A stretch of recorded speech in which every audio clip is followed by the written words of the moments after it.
సేవలో విశిష్ట సేవలు అందిస్తున్న పెద్దలను గౌరవించడం, ప్రతిభావంతులైన విద్యార్థులను ప్రోత్సహించడం, సమాజ ఐక్యతను మరింత బలోపేతం చేయడమే లక్ష్యంగా కర్ణాటకలోని కోలార్ జిల్లా వేదికగా అఖిల కర్ణాటక హెల్వా సమాజం ఆధ్వర్యంలో ఘన సన్మాన కార్యక్రమాన్ని నిర్వహించారు.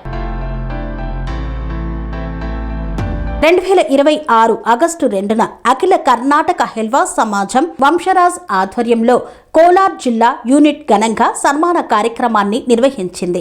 దేశంలోని పలు ప్రాంతాల నుండి సమాజ ప్రముఖులు హాజరై కార్యక్రమానికి ప్రత్యేక ఆకర్షణగా నిలిచారు. అఖిల భారత వంశరాజ్ అన్నదాన సత్రం నిర్వహణ కమిటీ అధ్యక్షులు చిందం మల్లేష్ వంశరాజ్, ఉపాధ్యక్షులు ఐ జగదీష్ కుమార్, ప్రధాన కార్యదర్శి చిటికల కృష్ణయ్య, తెలంగాణ రాష్ట్ర వంశరాజ్ అధ్యక్షులు మురళీ కృష్ణతో పాటు Narayana, Shyamala Shankar Vamsharaj, I Bharat Bhushan, CH Rajesh Vamsharaj, B Raju తదితరులు ముఖ్య అతిథులుగా పాల్గొన్నారు. సమాజ అభివృద్ధికి విశేష సేవలు అందిస్తున్న పెద్దలు, సేవా కార్యక్రమాల్లో ముందుండే సామాజిక సేవకులు, విద్యలో ప్రతిభ కనబరిచిన విద్యార్థులను ఈ సందర్భంగా ఘనంగా సన్మానించారు. విద్యార్థుల విజయాలను గుర్తించి ప్రోత్సహించడం ద్వారా సమాజ భవిష్యత్తు మరింత బలపడుతుందని వక్తలు అభిప్రాయపడ్డారు. విద్యే సమాజ అభివృద్ధికి మూల స్తంభం. యువత ఉన్నత విద్యతో పాటు సమాజ సేవలోనూ ముందుండాలని నాయకులు పిలుపునిచ్చారు. సమాజంలో ఐక్యత ఉంటేనే హక్కుల సాధనతో పాటు భావితరాలకు మంచి భవిష్యత్తు నిర్మించగలమని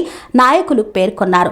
ప్రతి కుటుంబం విద్యకు ప్రాధాన్యం ఇవ్వాలని, యువత సామాజిక బాధ్యతను గుర్తుంచుకోవాలని సూచించారు. ఈ కార్యక్రమాన్ని విజయవంతంగా నిర్వహించిన అఖిల కర్ణాటక హెల్వా సమాజం కోలార్ జిల్లా అధ్యక్షులు ఎన్వి శ్రీనివాస్, ప్రధాన కార్యదర్శి రామచంద్ర, ఉపాధ్యక్షులు వెంకటేష్, బాలకృష్ణ, మలభాగి తాలూకా అధ్యక్షులు కృష్ణప్పతో పాటు నిర్వాహక బృందాన్ని అతిథులు అభినందించారు.